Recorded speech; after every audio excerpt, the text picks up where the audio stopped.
Hey, baby, welcome back. This season feels different. Not because the conversations are louder, but because they're deeper. This show has never been about gotcha moments. It's not about headlines. It's not about proving a point. It's about perspective. It's about sitting with people, not to agree, not to attack, but to understand. Pop culture moves fast. Opinions move faster. But nuance takes time. And that's what we're making space for. This season, we are choosing curiosity over certainty, context over chaos, conversation over combat. I'm not here to speak for my guests, and I'm not here to speak over them either. I'm here to ask the questions that let you see for yourself. Because culture isn't a headline. It's a reflection. And this show, it's the mirror. So let's get into it. Hey, y'all. Welcome to the season premiere of Baby, This is Keke Palmer. Our first guest is somebody who knows all too well what it means to grow up in the spotlight. She stepped into the industry as a child and evolved into a global superstar and best-selling author right before our eyes. With 9 studio albums, Grammy nominations, and a brand new tour and cookbook coming out, her resume speaks for itself. Whew, we have a lot to get into. And so please welcome the one and only Demi Lovato. Girl, you look so good. Thank you. So do you. I'm really loving this hair. Thank you. When we were at the TikTok fest together, oh my gosh, girl, the vocals were hydrated and fabulous. Thank you. Your voice is just too damn good. Thank you so much. Yes, that range, it gives me all the life I you. need. Now, before we get into everything, I have to get into this pre-show pull-up question. So Yes. let me see what you were answering. Zodiac sign, I think I knew that you were a Leo. I'm a Leo. I got a lion on my hand to prove it. So this must mean you feel very Leo. Yes. Yeah. Yes. Are you August? Yep. Or August July? 20th. August 20th. My best friend's August 9th. So I definitely love me a Leo. Aw. Do you know your big 3? Yeah. So do you know your big 3? I don't know my big 3, but I think my son is a Leo. I know I'm Yeah. a double Leo somehow. Yes, double Leo on one of them. Okay, cool. Okay. I'm going to have to get her birth time and where she was born to get into the nitty-gritty. 6/25. Oh, so we can do I know this. it. We can do it. I did it before, but I forgot. Honestly, you have so many diehard fans. I'm sure they know it. Yes, I'm sure. Yes. Okay, what are you most grateful for today? My husband. Mm-hmm. Girl, congratulations. You guys are coming up on a year? Yeah, we're coming up on a year. So insanely amazing to find your person. You know what I mean? It Yes. really, really is. A relationship or friendship non-negotiable for you has to be able to laugh at themselves. Girl, Yes. that's one of my biggest pet peeves. When people talk about what kind of guy you like, what kind of person you want to be with, I don't always know all the details, but I definitely could tell you they can't be like super cool. No, they can't take The hell is themselves too that? seriously. They have to be able to laugh. Yes, I Yes. need that because I'm also goofy as hell. Like, Yeah. if you're not able to laugh with me, then I'm just gonna look crazy. Okay, what's a question you wished you were asked more in interviews? The topic of mental health. Yeah. Yes. I'm always talking about mental health too. Good. And I feel like I feel like we've gotten better. Like, think about when we were kids. I don't think we were ever talking about it. No, absolutely You know what I not. mean? In that generation. But I feel like now the conversation has come up a little bit more, but we need to Yes. get past the trigger words. you know? Yes, yes. And into like what it means to maybe even like sustain good mental health before we start tipping into the dark Yes, point. and I think also just checking in with one another, like how are you doing? Like, how's your heart? That question always resonates with me because it establishes like a meaningful connection right then and there. And that I'm present with you. Yes. And not just. Who is someone you've met that made you feel starstruck? Beyonce. When did y'all Beyonce. meet? When was this? I met her at the maybe not Insta, maybe L Women in something. Yeah, one It of the was women something. events, yeah. It was that, and I met her backstage, and she was like, and first of all, I was so starstruck, but she was like, "Oh my God, I'm such a fan of your music," and I was like, "Thank you so much. Like, you know who I am." I had like a moment where I totally fell apart, and it was amazing. One thing about Beyonce, she like a singer, and she likes somebody Oh, that my got God. talent. So I'm not surprised by any of that because you know, incredible voice. Thank I forget you. where I was with you when I had first heard you sing live, because obviously we all knew that you could sing, but it was one of these events. And you didn't have nobody on stage. It was just you, and you had this attitude too, where it's like, don't come out here and sing. You know when somebody has that vibe where they just like, Yes. La la la. And you held like some crazy long note. I mean, we all started standing up and stuff. Thank you. I forget what event it was, but it was everything.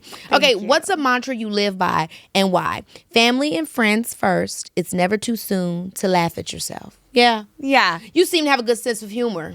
I like to think so. Mm-hmm. Yeah. Like to have fun and get into it. I'm the same way. I love to have fun. Well, I'm glad you're here. We're definitely going to have some fun and get into it. Yes. And by the way, I mean, my girl is a brand mogul because this is your water. Yes, Cali water Cali water. I have my own flavor. It's blood orange. Ooh, And cheers. Wait a minute, cheers. It's cactus water. Thank you. But it's super hydrating, rich in antioxidants, tons of electrolytes. And I personally just love this brand. I love the flavor. Is disgusting. I'm kidding. Could you imagine? No. That would be crazy. It's really good, though, actually. Thank you. I also brought you something else, which we'll get into in a second. I need everybody to do this, by the way. Take note from Demi. I baked you some cookies today. Oh, they're chocolate chip cookies. I don't know if you're evil or good. Because why would you do this? I have my own cookbook. Girl. Called One Plate at a Time, and it comes out very soon. Babe, congratulations on the book. Thank you so much. So I brought you the book too. Oh my gosh. Set these wherever. Cookies look so But damn good. the cookies are Guys, I actually want to show you the divine. cookies because they actually look like fake cookies. Like, that's how good they look. They don't just look like they taste, like they look like they taste good. Get into, oh my gosh, and they smell good too. Can I keep the Tupperware? Oh yeah, you can keep it. Oh my gosh. Thank you, sister. Of course. This is fabulous. I wish I would have brought you like a cute like basket or something to put them in. But this is like, more authentic. Yeah. I was like, what do I have in my kitchen? And Oh, yes. you can keep it. So I'm so happy. Thanks, Of boo. course. Yes. Well, And now, here's the cookbook. Thank you so much. Well, Yeah. speaking of, how's your heart? How you feeling? I want to ask you the question you'd like to be asked. How's the vibes feeling with you today? The vibes. Okay, so I'm at a level 10 out of happiness. I like that's the only way to describe it. I'm just I am so fulfilled. My heart is so full. I'm so grateful for the relationships, the people in my life, my husband, getting to do this for a living. Like, I'm just so grateful. I'm excited. I've got so much coming up. But like my mental health, I feel serene. I feel peaceful. I feel excited and happy. That is such a good feeling. And honestly, it's like, it's also one of those things where it's always ebbs and flows with life. So when we have these moments where everything is hitting on all cylinders, it's really important to hold on to and lean into. Because we know it's going to be a tough day. We're going to have, things going to happen. But like that overall just kind of like balance vibe is so good. Like I'm so happy to hear that because I feel similarly. Oh, good. Yeah. Good. We got to go back to the beginning because both of us started out as kids. Yeah. But you started out on Barney, girl. I did. Barney, I the loved big purple Barney as a dinosaur. kid. I did too. Girl, when I was little, my mom used to make me and my sister, like whenever we would argue, we would sing the Barney sister song where it's like, sometimes we're real close friends. We stay up late and talk at night. Like, I was obsessed with Barney. So I never saw that song. It was like I never old performed one. it. Yeah, wow. it was like because it's when we think about it, Barney been around for a long time. A long time. He was like, iconic. So what was that like for you working on that show and getting your start in that way? It was so much fun, and if you remember anything, because how old were you? I do remember. I was 8 years old when I filmed it. So I actually had auditioned when I was 5, and they didn't book me because I didn't know how to read yet. And they were like, how are you going to memorize your lines? My mom would, in the audition, she drew pictures next to each line so I could remember what the line was about.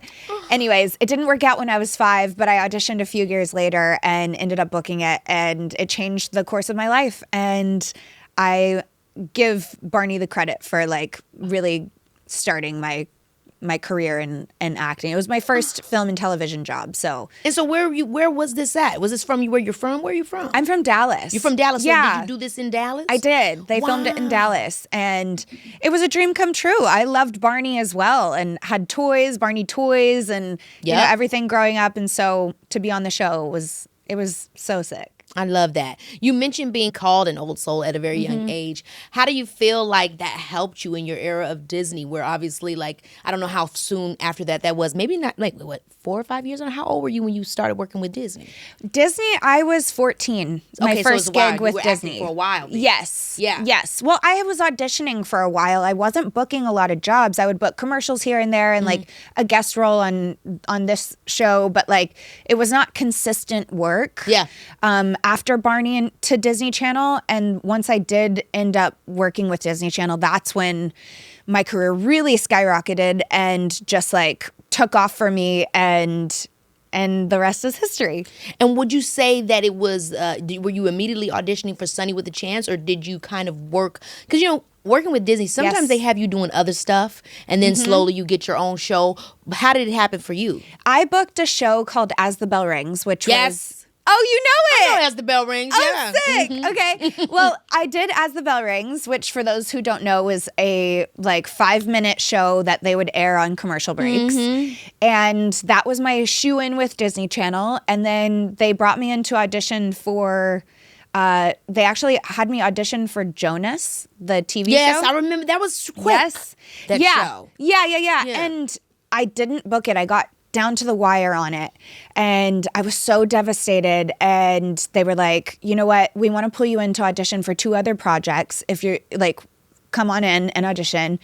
And I was like, you just told me no. Like, I don't want to do this, but I'm going to give it another shot.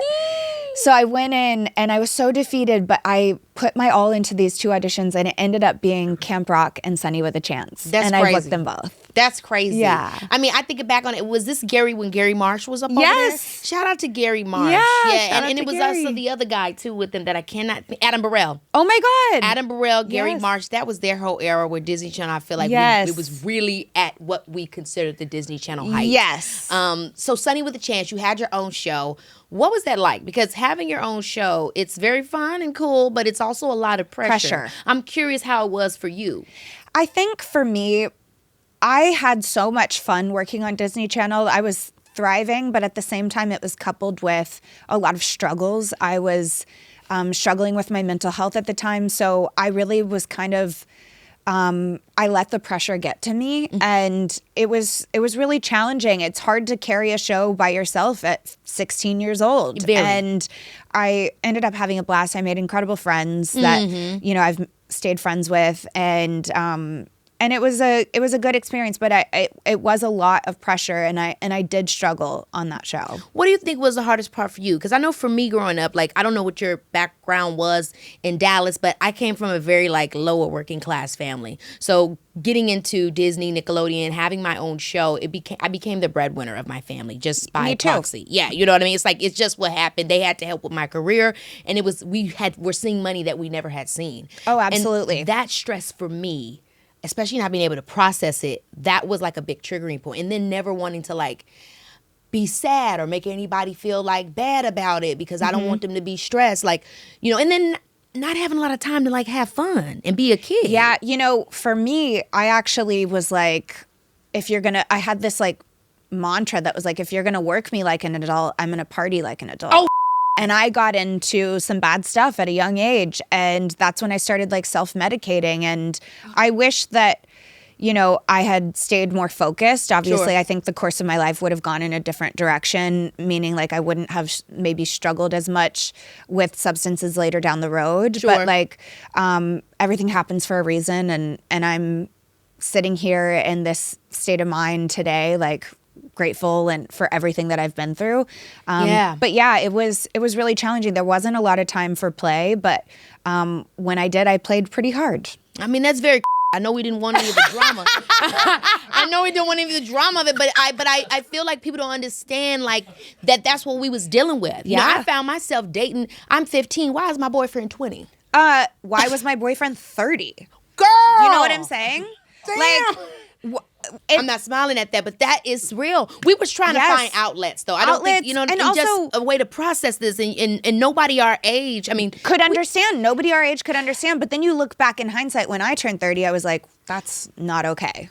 Girl, the moment when you realize and you get the age of a lot of people that were around you and doing stuff, it's almost a mental break that can happen because you realize you were taking advantage of. Oh, I was being exploited. Yeah. Oh, was very difficult for me when because at 15, I'm thinking like my boyfriend's older because I'm doing an older job and I'm doing a bunch of things and this is the way that it is, and it seemed normal in my mind. But then especially if you're an older soul too. Especially if you're mature for your age. I love the Hillary Duff song. Oh my God, me too. Yeah, because it's like, we all had the same damn life. Yes. You know what I mean? Where people kept telling us you're so mature for your age. I also wrote a song about that. It's called 29. Oh my and when you listen to it, I think you'll be able to relate to it. Oh my gosh. Yeah. I was very excited to talk to you because I knew that we were going to be able to relate to so much of these things. But in speaking of that, like people might think, well, you're surrounded by other people. There's Miley Cyrus and there's Selena Gomez but there's a lot of competition that the industry put in those times and space when we were kids. I almost felt like a lot of times, me being Black, I was kind of left out of the conversation. Like, people weren't really involving me in it, which, I mean, it kind of was positive, I feel like, in a lot of ways, because I felt like I would be watching on the outside a lot of those different mechanisms happening, and I would be kind of like, okay, that's interesting. How was it for you trying to make friendships when you have these corporations, using us all as products, and then always pitting like who's the number one girl? Like that makes it hard to actually become friends with people that might relate to your experience. Well, what was beautiful is Selena and I had a friendship prior to Disney Channel because we actually were on Barney together. And so I felt this safety when I came into the Disney Channel having a built-in friendship there already. And I'm so grateful for that. We'll always be grateful for the friendship that I have and continue to have with her. But it was challenging when people are comparing you to one another and you naturally have insecurities at a young age. So you start comparing yourself to other people. But one thing my mom always instilled in me was like, there's room for everyone. It's true. Not a competition. And even though there are it can be competitive. And if you have that mindset, it definitely is competitive. My mom was just always like, there's room for everyone and you have your own voice, your own lane. And that's what I really stuck by. And that's what kind of got me through that period. So I was always rooting for everybody. Yeah. I mean, it's true. It is true that everybody has their own lane, and it is difficult though sometimes in those spaces for that to be able to be made clear. But I just think back and it's like I often wonder, what if I did share a little bit more about what I was experiencing instead of being so insulated and afraid, what more friendships I could have made with my peers? Because I'm not friends with a lot of people in our industry because I was always, for me as a kid, being on those sets and working and, like I said, being considered marginalized in a lot of ways. I was kind of like, let me just go to work, do my job, whatever. But I think about it now, especially when so many of us have shared our stories, or even the documentary you did where you were speaking to other people in our career path, where it was like, damn, I wonder if we was able to really express ourselves more, how many more of us could have at least created a safe space with each other. Yeah. So it's cool to be able to talk about it now. Yeah, definitely. Yeah. Absolutely. You've been open about feeling like you've had to live up to this role model role, which again, working with major corporations, especially ones like Disney or any of the kids stuff, that's kind of the whole vibe. It pushes that before you even know who you are to be a model of. Yes. How have you handled over the years processing that, not feeling guilty about that, and kind of becoming, your own person outside of that? Yeah. I don't look at myself as a role model because I have never made mistakes and I have followed the rules and this and that. I really haven't followed the rules and I've gotten into a lot of trouble but I've learned from them and I haven't let those mistakes break me or change who I am. I think I'm a person that believes that we are here to evolve and evolution is very important to me. And so I continue to work on myself daily and that's my way of being a role model for others, is just being like, you know what, I'm going to learn from my mistakes and I'm going to teach you all what I've learned from them so that you don't have to go through it.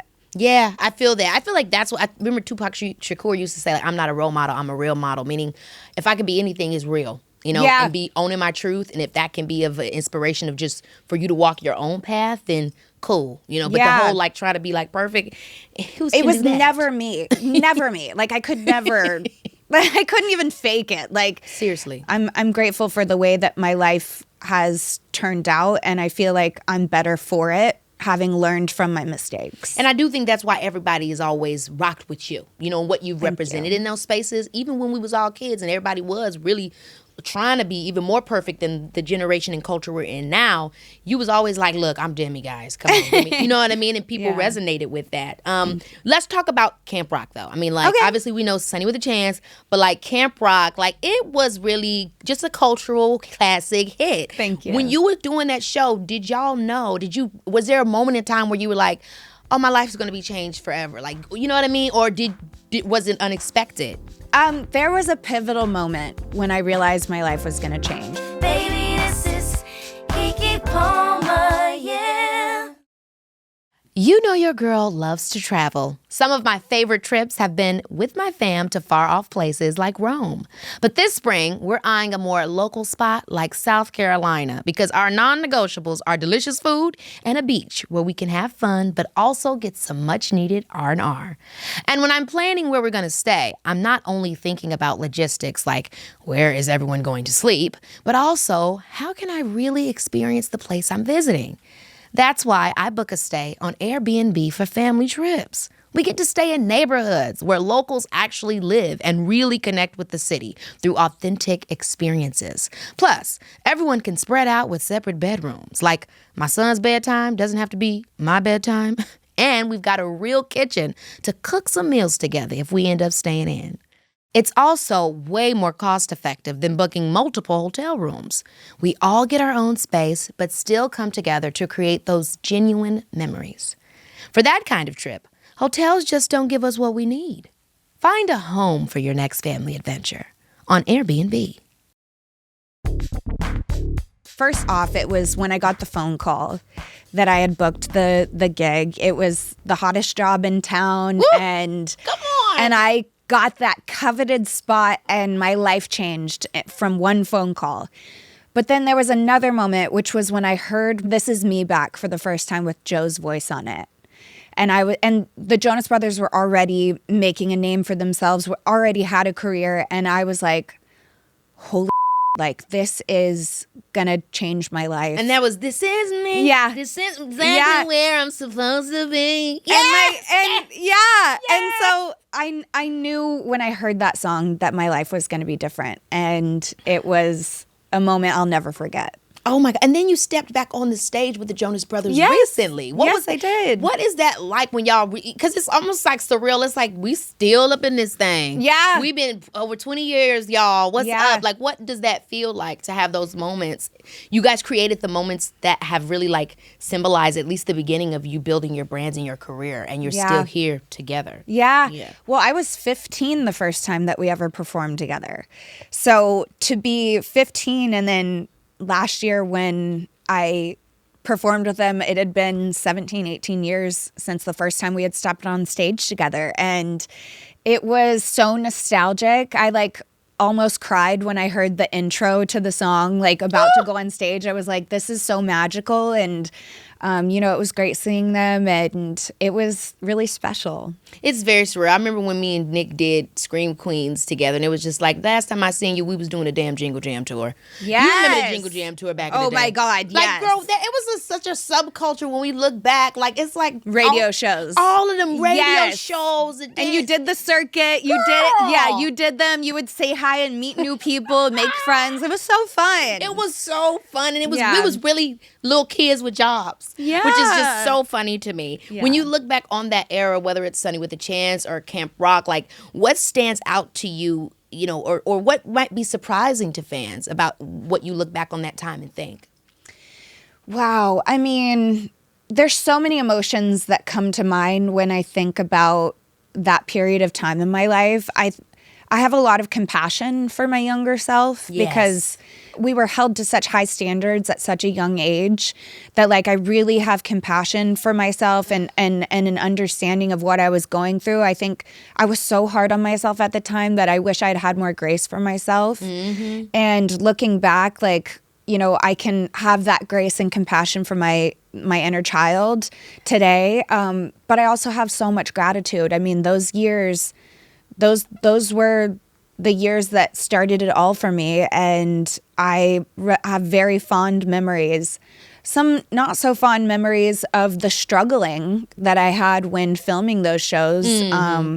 You know, having struggled with an eating disorder while on camera was really challenging. I struggled with my mental health very much so, but ultimately, like, very fond memories. I made friends that I will have for the rest of my life. Oh my gosh, I love that so much. When did you feel like this kind of zooming out started happening for you? Were you able to kind of separate from, you know, your childhood and see what you experienced with new set of eyes? When would you say that started happening for you? You know, when I had like this breakdown right after this Camp Rock 2 tour that I did. I had an incident where I basically had a breakdown, and it caused me to do a lot of reflection. And so a couple years after going through that and dealing and going through the program of Alcoholics Anonymous, there's a step in there. The 9th step is to make amends. So I had to make amends to a lot of people, saying, like, I'm sorry I was so challenging to work with at the time. I was so miserable in my own skin and dealing with what I was going through that I wasn't the nicest person to work with at the time. And I think that chapter of my life where I was being really reflective of everything, and like I wanted to right my wrongs. And so that was like a few years after Disney Channel. And then I've continued to reflect, and over the years I've just gained more and more compassion, especially after shooting Child Star, you know, just getting to have conversations with people that were in the same position as I was really impactful, and it made me really reflective on that as well. And so, yeah, I've continued to have grace and compassion for myself. What I love so much that you said that I think is really important, I want to pull it out because I think it applies to anyone, is that we get into these, we don't even know sometimes the decisions that we're making are because we're hating ourselves for things we did to survive. Yes. Oh my God. You know what I mean? That's so Yeah. important what you just said, because a lot of times we don't know why we're putting ourselves in these situations, but we're putting ourselves in situations that aren't really helping us. They're actually hurting us. And it's actually because we're mad at ourselves. Yes. And we're mad at ourselves about that we were just trying to do to move forward. Like whatever bad attitude or whatever you were doing that were making you difficult, it's like, that's what you had to do to get through. You know what I'm saying? And I mean, I was 17. You know what I mean? 16, 17, like, I don't know. I just wasn't always the nicest, because what happened is when people would come on set and they'd say, "Good morning, Demi, how are you?" In my head, I would literally think, you don't care about me. You're just, you don't really care how I'm doing. But it was true though. You weren't wrong. You know what I mean? Not to say that. Right. Not trying to say that, No, but that it's was true. but it's, you were dealing with, that's actually valid. And I just wanted so badly for someone to see that I was struggling. And when I ended up having my breakdown, like everyone did, and I was able to explain to people afterwards, like, it wasn't personal. Like when I showed up and was bratty on set, like that was not my intention. I was just doing like exactly what you said, doing what I had to do to survive. And I know exactly what you mean when you talk about, so what I did was this weird thing that I'm now trying to get myself out of, where because everybody wanted me to be great all the time, and I knew when they would ask that they really didn't think I was fine, I became like the satirical character that everybody knows me to be today, which is, yeah, like I would go overboard because I'd be so mad. Like I would be inside actually kind of angry. And so instead I would just be like, yes. It was my version of trying to like fight back against that same feeling that you're talking about, where you know that the adults around you just want you to do the job. They just want you to do so the they're job. saying everything and doing everything, but it's fake. And Yeah. so that was me being like, fake back. Yes. You know? Yes. So it's like, I really do relate to what you're saying, because it can kind of drive you crazy. And it's like, there is no right or wrong way, even as an adult, to deal with that level of intensity. And so I just think it's great what you're saying, because whether people was child entertainers or whatever, like, we all have moments in our lives where we didn't give ourselves grace for what we were trying to do to move forward and to survive. And we can end up making choices in our lives because we forgot to forgive ourselves. Oh, God. And it's like, damn. That's so true and so powerful. But that's what you said, so I want to make sure that the folks heard it at home. you know, you said something before too that I really relate to, where you said, I wish somebody had told me I was beautiful, because at the time you didn't believe it. I mean, if somebody did tell you that, because I think when we hear beautiful, we just think like on the surface, but it's different. I imagine you mean something so much more deeper than just beautiful, but just like I'm important beyond this or what I'm servicing. Well, the reality was I had so many people telling me I was beautiful. I had millions of people online or in person, fans that I would meet, you're so beautiful or whatever it was. But I guess what I was saying with that sentiment was like, I wanted someone to see me. And I wanted someone to experience me. And I think like I wanted someone to see my soul, even though my soul was hurting. Like I wanted to be experienced as a human. And also the fact of the matter was like I was really struggling with my body image and my self-worth. And like to be told you're beautiful, like I wouldn't have even been able to hear it because I was struggling so deeply. But like, yeah, what I wanted was to be seen on a spiritual level, like on an emotional, human level. Yeah, and I think that tracks. Like, that's why so many times we do, like, try to outsource our ideas of beauty or externalize it in being a size 2 or being, you know, these perfect eyes or lips or whatever. Basically, because we're trying to figure out how to be experienced and how to reach that feeling that we're trying to get. But so much of the world constantly keeps telling us that it's outside of ourselves, that we reach for some of these things that lead us in this weird path of just like, now I got to buy this new outfit or, you know, whatever it is. Billions of dollars in the beauty industry that constantly is telling us we need something new and something more to compete or to hold a candle to other people. And it's just like, if we fall victim to that, we're just constantly going to compare ourselves to other people for the rest of our lives. And it's so, and I fall victim to it too. I, you know, buy the skincare, I buy the products, I get a little Botox or whatever it is. They hurt like nobody, really. Right. And like, but I do have to check myself sometimes and be like, all of this is going to fade at some point, and what's left is going to be my soul. How I attract people is not going to come from the outside. It's going to come from within. And if I can start doing that now, like I don't know, that's the type of person I want to be. I want to exude beauty from my heart and not just from my skin. What is being seen and experienced? Because I really loved how you put that, because I really relate to it. What does it look like for you, for people to really, when people really are seeing you, the people in your life that get a chance to know you, what does it mean when you feel like they're seeing you and they're experiencing the real you? Yeah. I think last night I sent a picture to one of my best friends in the world. Her name is Allie. I sent a picture with like my silk hair cap on, my retainer in, and my glasses on right before bed, and was like, you know, and it's like she's seeing the real me. My husband sees the real me every time we go to bed and wake up in the morning. He sees the real me, and it's just like, it's flaws and all, and there's still acceptance. And what's important is there's love there. And that connection is the most important thing to me in my life. My career is so important to me, but it could all go away as long as I have my friends and my family and my husband. Like, that's what's so important to me. Oh, I feel the same exact way. Because no job is going to be waiting with you when you're on your deathbed. No job is going to be there. It's going to be the human connections that you've made in this lifetime. And that's what I hold on to. That's what I cherish. Oh, I love that. I also love the idea of whenever I can be in complete silence with somebody. Yes. Girl, oh my we God, gotta talk about nothing, but we feel so connected. Yes. That gives me life. Oh my God, yes. Come over. We'll watch a little TV. We'll sit in silence. We'll like, I just want to be with you. When did, and maybe it was like this from the beginning for you, but when did it go from just like, this is what I love to do, I'm a kid and I'm having fun, to this is a business, this is my career and I'm a businesswoman? When would you say that shift happened? When I started making money. Period. So immediately.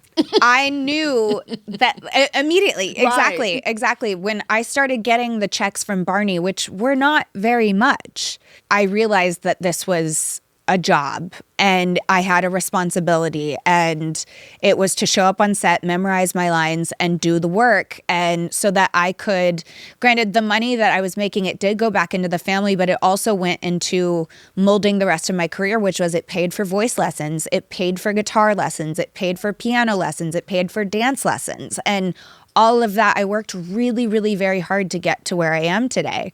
But it did, I realized that it was a job the very first paycheck I got. And when the kids made fun of me at school for being on Barney, I would say I'm laughing all the way to the bank. Yes. They had nothing to say to that. Kids hating that young is crazy to me, because what kind of mom and daddy you got? Why you hating that age? I know. It's crazy. You speak so publicly. Y'all know I ain't lying. Like a hating 8-year-old. Yes. Like, come on, boo. Yeah. You speak so publicly about everything you've gone through. You talk about identity. You talked about medication. You talk about everything. Yeah. Do you ever be like, oh, maybe I should have, do you ever feel like I'm overexposed? You know what I'm saying? Like, that's how I feel sometimes when I'm talking to somebody. I feel like I am I'm a champion at oversharing. Period. But I feel like it's also created a space for my fans to share with me what they're going through, or provide a sense of connection with them where they, I have fans come up to me and tell me their deepest, darkest secrets because they have no one else in their lives to tell that to. And when I'm able to take a step back and think like, wow, this is so important to them and they feel safe enough to tell me these things, like that means so much to me. I relate to the connection that I have with my fans is so special. Like, I feel like there's a lot of fan bases out there with their artists that don't have the connection that I have with my Lovatics, because I've shared so much that they feel safe enough to connect with me, and it's really, truly special. And that's why when I'm at my shows and they're crying in the front row, like, I don't just think, oh, they're excited to see me. It's like, what are we healing tonight at this show? What are we healing together? Because I know my fans, I've shared a lot of trauma, but my fans have shared a lot of trauma with me, and there's a connection that we have that's unbreakable and is so special, and like, I will be forever indebted to them for. I think that's so key what you're saying too, because a lot of times people are looking on the outside looking in, meaning they don't understand the context of the relationship they're witnessing with someone in their fan base. You know what I'm saying? So they may see something like, what they doing? And it's like, this is an A and B conversation. You got to see your way out of it. You know what I mean? As it becomes to, like you said, with your Lovatics, what do you think about, like, because we came up when the digital world started to really blow up. How much do you think that has lent itself positively to you, in this relationship and just the evolution of your career? Well, it's positive and negative. Like, I've said things on the internet that I regret, but like, because I was 15 when I started out on social media, and I had this giant platform that I didn't understand the gravity of it, or the responsibility of it. But there's been so many perks where, like, I've been able to, like I said, have that line of connection with my fans. And because I've shared so much, they just feel connected to me. I feel connected to them, and it's a beautiful thing. I love that. Sorry Not Sorry, it felt like a big pivotal moment for you. What shifted for you during that era? Baby, this is Keke Palmer, yeah. You know what I love? When people show up with genuine intentions, especially when it comes to dating. My girls and I were just talking about how the best connections happen when someone puts in real effort from the jump. And Bumble is definitely onto something, because they're making it easy to find people who really want to get to know and date the real you from the beginning. Through features like Bumble Compliments, someone can show genuine interest in something on your profile, like your love of cooking or that cute hiking photo. I see you, boo. All before you even match. That kind of meaningful connection changes the whole vibe. That's why it's the dating app my girlfriends use and trust. And let's talk about safety, because that matters. Bumble has photo verification and ID verification built right in. You can be at ease knowing the person you're chatting with is actually who they say they are. That peace of mind, it's a non-negotiable. Ready to connect with people who bring the same energy as you? Download Bumble now. Dear Diary, I have a problem, and the problem is my brain will not let me rest. Like last week, I was supposed to be going to sleep, and instead I spent 2 hours trying to figure out why we cringe at our old photos. Like, what is it with that? Is it psychological? Is it ego? I needed to know. So I've been using Claude, which is an AI that actually thinks through stuff with you. It's not giving you some little surface level answer and dipping. It asks questions back. It goes down the rabbit hole with you, which is dangerous for me personally, but I love it. And here's the thing. Anthropic, the company that makes Claude, committed to keeping it ad-free. So when you're in the middle of your 1 a.m. spiral, your conversation stays yours. No random sponsored ads, just you and your thoughts, which for me is a lot. If your brain never shuts up, Claude gets it.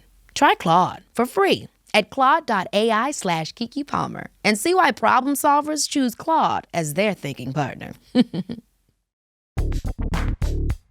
Sorry, not sorry. Well, that day that I made that song, I knew it was going to be a hit. And I was I love a girl with an ear. Another one. Yeah, I was like, I walked away from that studio session being like, oh, we made something really great. And I was so excited about it. I think in that time of my life, I was in the process of healing from a lot that I had gone through, but I was still damaged and still struggling to a certain degree. I think for the first time in my life, I can say now, and especially with this last album that I made, it's so celebratory because I'm no longer in a place of needing to trauma dump on people or, sing extremely emotional songs to heal parts of myself that I hadn't healed before. Now I feel like I'm not completely healed. We obviously all have work to still do on ourselves, but I'm at a place in my life where I can sit back and enjoy the fruits of my, emotional and therapeutic labor. And I can just have fun. And that's why I'm so excited to go on tour, is because every night I'm just going to be having so much fun. And it's just going to be like a giant dance party with my fans. I love what you're saying with that, because I do think sometimes as artists, there's this idea that we got to just, not only do we have to bleed, but we got to bleed on everybody. Yes. Like and you feel like it's not real and you're not doing it if you're not doing that. Mm-hmm. You know what I mean? But it actually is like, that's not sustainable. No. And it's like, your work can speak to your experiences, I think, in a way that doesn't mean that you have to keep reliving it. Yes, I used to think I glamorized the struggling creative, the artist that really struggled and was going through so much. I thought that I always had to be going through something in order to evolve. And it's like, sometimes you can just evolve, do the work, and then sit back and relax and enjoy the rest of the show. It's like, girl, I yes. feel like that was a growing point for me, was in the last few years where I was like, wait, there's nothing that's causing me pain right now and I'm okay. I don't have to make an album from pain. I can make an album out of, celebrating the love that came into my life when I met my husband, and embracing, my sexuality and yes. writing about that. And, it's just, yeah, it was very empowering, very fun for me. And I'm excited to go on tour. Yes, I'm excited for you too. Now, one of your more recent past albums, Dancing with the Devil, The Art of Starting Over, it also felt very intentional. Yes. And I mean, what makes starting over an art? That's a good question. I think I've had to start over so many times that I feel like I became a pro at it. Period. I've gone through so many things that could have broken me, and at times it did. But I picked up the pieces and was like, I'm a survivor. I'm going to keep fighting. And there is an art to picking up the pieces. And so that's why I wrote a song about it. I love it. There is an art to picking up the pieces, and we all have to. We all have so the to. quicker that we can learn, you know That's what what I'm life is saying? about. We That's gotta like, keep going. You're never going to stay completely, you know? No. So I know your fans will love this. I want to do a quick rapid fire of your music. Okay. So, song that was the hardest to write. Maybe Dancing with the Devil. Or a song that I had from my catalog called Warrior. They were both about very emotional things that I've been through in my life. Warrior was about essay, and you know, also 29 was another song that was really it was really powerful for me to write because it was healing for me, and like all of the songs that I just named, they were all healing for me, but because they were so healing, they were so important to me, I wanted to make sure that every lyric was perfect. Yes. And so it was very, very intentional. And I think those were the most challenging songs to write. Imagine I said kiss.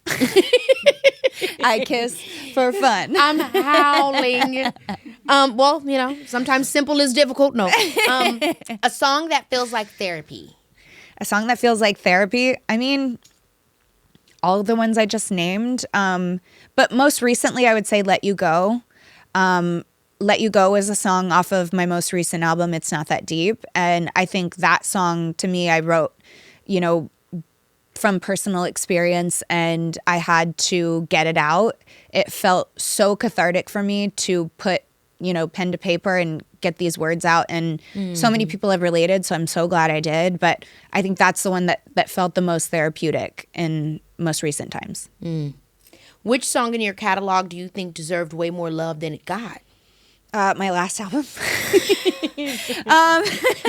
No, my last album got a lot of love. I'm really grateful for it. But like, I feel like, you know, maybe Let You Go. Like I'm really, really proud. I hit a really high note in that song that I'm really proud of. And I would love for it to, you know, have gotten a little bit more love than it did, but that's okay. Yeah. Who's an artist you want to collab with but haven't yet? I mean, I have to say Lady Gaga. Lady Gaga would be... You guys would be great together, actually. I would love I'm to actually sing surprised with her. that never hasn't happened yet. That's going to be around the corner. That's a dream of mine. That's a big dream of mine. Don't eat her up on the track now. Don't let her eat me up on the track. I'm scandalous for that. How do you choose? No, she could eat me up. She could eat me up. I don't say that about a lot of people, but she could eat me up. Period. Yeah. I'm howling. What would you say? What would you say? Let you know that a song is good. That you could pick a good. Because I feel like you have a great ear. Thank you. How did you train it? Like what makes you know? Like, oh, this is a song I got to do, or this is the one, or you know. Well, you know, I've like really started second guessing my ear over the years because it's been a minute since I've had a radio single. And Sure. like we live in like such a different industry than we did 15 years ago, where you could test things at radio and see what was going to work, and now it's just like you just put it out there and you just cross your fingers, pray to God, and hope it does well. You know, there's no like rhyme or reason. Some songs go viral, some songs don't, and it's just like it's a totally different industry than with the world of streaming and TikTok and Instagram, like all these things coming into play. It's just totally different. So I feel like I have gut feelings about songs that I do trust, but sometimes I second guess myself too, because I don't. Nobody knows what works today, you know? No, they don't. And what means a radio hit and all that kind of stuff is so technical and it's so I feel like it's so and you involved. also have to have people that are willing to put things at radio. You get what I'm saying? Yeah. So it's so industry and institutions, you know, so it's kind of like it's very difficult with a lot of that. And I really hope that artists today understand that and don't take it to heart. You know what I'm saying? Because And it's so, by the way, when you do have a hit, they don't last like they used to. You know, used to you'd have a hit on the radio for, you know, several years. And it's like now it's so fast. Everyone's attention span is so cooked that like we're on to the next song so fast that like it's just don't get discouraged about that, because you have so many opportunities now. If you just keep plugging away, you just keep going, you can give yourself so many more opportunities to try and try again. And one will take and 5 might not, but like, you know, you'll, or maybe more. It doesn't matter. You just got to keep going. Yeah, and building your brand. What is your identity? Because that's like, regardless of whether you're doing music or acting or dancing or all of the above, like people are going to know that it's you. Yeah. You know what I'm saying? Your new album, It's Not That Deep. It's light. Yes. It's fun. I love the performance when we did the TikTok Live Fest. Thank you. I mean, how are you feeling about this? I know we were just mentioning you going on tour, but what inspired the title in this chapter of your life?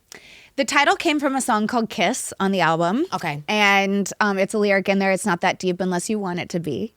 And it's like a sexy, fun lyric and a sexy, fun song.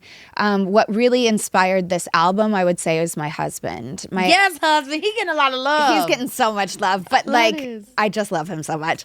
And I would say, like, when I first started making this album, I was coming off of a rock album. My last album was before It's Not That Deep, was called Holy.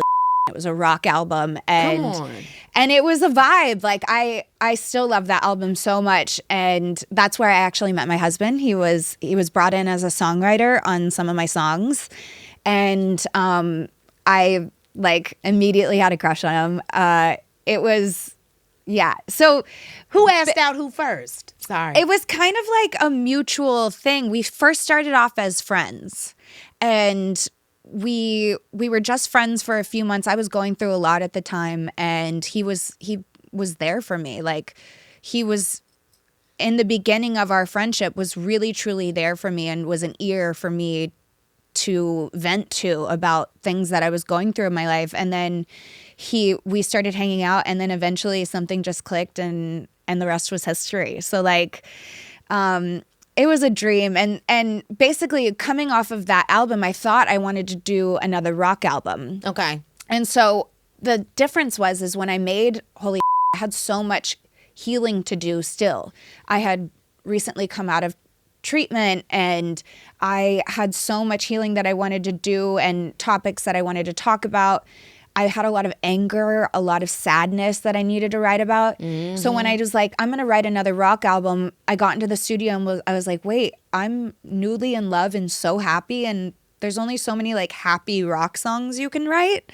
Right. And I was like, I don't know where to find inspiration for this. So sonically, my album changed, and it turned into what it is today. It's Not That Deep, and it's just a fun celebratory pop album. And like, I love that. And I have so much fun singing and performing it.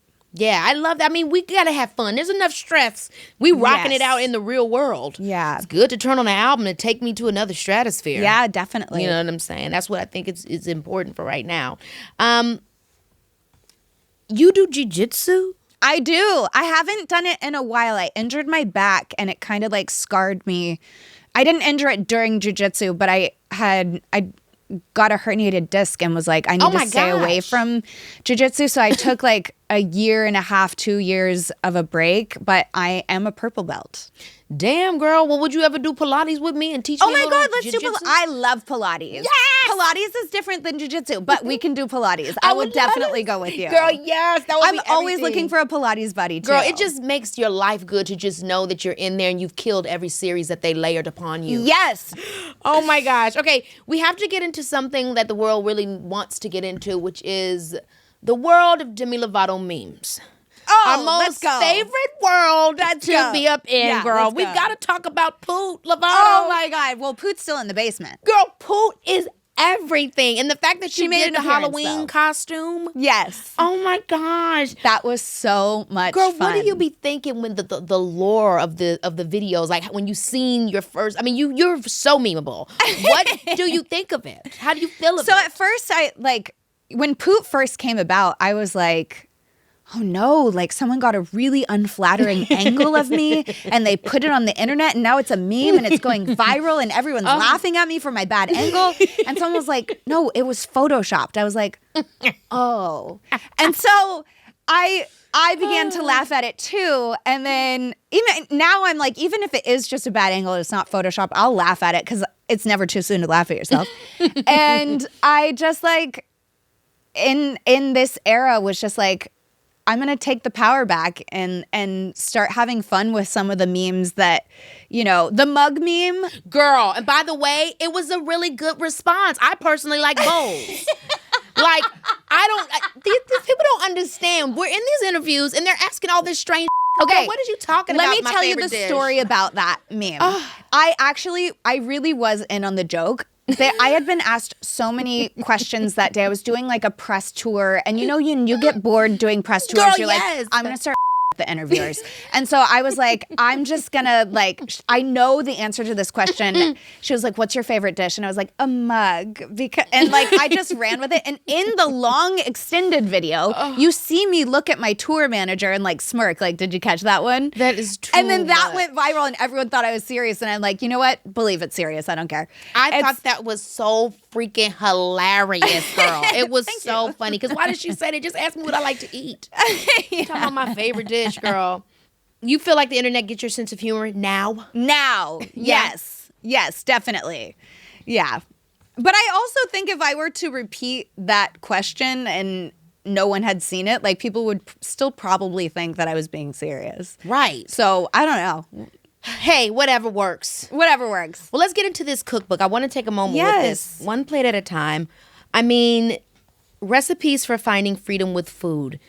This seems like probably a big turning point for you, especially consider Yes. everything you were talking to me about earlier with, how you looked at food and body and image. And so when it got to this point of you writing this book or even getting to this point of in relationship with food. Yeah. This is awesome. Thank you. Yeah. It's been quite the journey. From the first time that I stepped foot into treatment, we had an outing one time, and the outing was to go to the grocery store, buy ingredients for a recipe we were going to make. And I remember stepping foot into the grocery store and just sobbing because I was so overwhelmed by so much food. I didn't know where to start. And to cut forward to, however many years later, I now have a cookbook. It's I'm so proud of myself and I've come so far, and I wanted to share that with other people who may also be struggling with disordered eating in their past and are wanting to take the next step in the kitchen. But also when I started making the book, I was like, wow, this book could be for anybody who's wanting to step foot into the kitchen for the first time. These are simple recipes. I'm not an expert in the kitchen. I'm not claiming to be. But I've gotten better since, the first time I cooked, but I wanted to help other people find freedom with food, just like I did, and the joy of cooking. It's such a healing thing for me to do for myself, and I wanted to provide this tool for other people that might be looking to start their journey in the kitchen. Well, let me go ahead and try this damn cookie then. Yes, You done pulled my arm and They might still be warm too. oh my gosh, let's get into the It's so good. girl. The cookie is good. Yes. I'm gonna have to hit my little pen tonight and eat the whole box. Girl, this Your is Benjamin. my little Benjamin. Okay, fabulous cookie. Okay, so Thank you. do you have a favorite thing you like to cook for yourself? So when I'm reading this, which one is your favorite? I would say there's so many things that I love to cook for myself in this book. If you're talking breakfast, I love the chilaquiles. I love the avocado toast. You put a fried egg on it. It's delicious. There's I had dinners chilaquiles that- this morning. oh, so good. There's spaghetti bolognese in there that we call spag bowl. It's like a abbreviated version. There's chicken Milanese with arugula. There's honeymoon chicken, which is like a spin on the Marry Me chicken recipes. There's a chili that I cook for everybody. And it's like cooking is kind of like my love language. If my mom is around, I'll cook for her. And my husband, I love cooking for him. I love cooking with friends. Dessert-wise, you've got the chocolate chip cookies. You've got But me oatmeal and my cookies son are that tearing these amazing. up tonight. Oh, good. These cookies are so good, babe. Thank you. Seriously. Okay, I know that you guys I probably got to get ready to go. But I have to play a game with you because Let's go. I play with the game with all my guests. We're going to play Demi Decides Disney Edition because, that's what the kids want. Okay, I'm going to give you 2 Disney options and you have to lock in. And this is just first instinct only. Don't overthink it. Just spell Explanation or no explanation? You can give me an explanation if you Okay. want. Yes. Okay. Cheetah Girls or Wendy Wu Homecoming Warrior? Cheetah Girls. Come on. Love the Cheetah Girls. You can't put Iconic. Cheetah Girls Raven. against nothing. Come on. Iconic. Hold on. Okay, Halloween. This one's mean. Halloween Town or Twitches? That's tough. I love Halloween Town. I mean, it's a anything classic. from the early Disney days. Yes. It's gonna be, you know what I mean? It's Yes. just, Okay, Camp Rock or Sunny with a Chance? Ooh, I have love for both of them. I have so much love for both of them, but I do accredit so much of my career to Camp Rock. Yeah. So I'd have to go with Camp By Rock. the way, And Camp songs. Rock is coming back. You're executive producing. I am. Is our character coming back as well? You'll just have to watch, and I think what I'm excited about is to usher in the new generation of actors. And She's going to be a and camp singers. counselor. You heard it here first. I'm just kidding. I don't know. Keep your eyes peeled, though. We'll be staying tuned. Xenon, Girl of the 21st Century or Smart House? No, Xenon. I Xenon love Xenon. Zoom, zoom, zoom. Make my heart go. Boom, boom. My supernova girl. Yes. Okay, last 2. I'll do Lizzie McGuire movie or Cowbells. Lizzie McGuire movie. Because Lizzie no Hillary Duff competition. every time. Yes. Last one, Gotta Kick It Up or Jump In? Jump in. Yes! Yeah. Thank you so much, Of Boo. course. I've had a blast hanging with you. I've had so much fun with you. I'm so glad you came.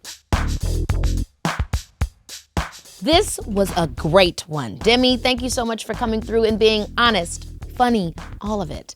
I love watching a woman grow in real time and still choosing herself every single era. Y'all already know what to do. Go get her cookbook, stream the album, and catch my girl on this tour coming up in spring.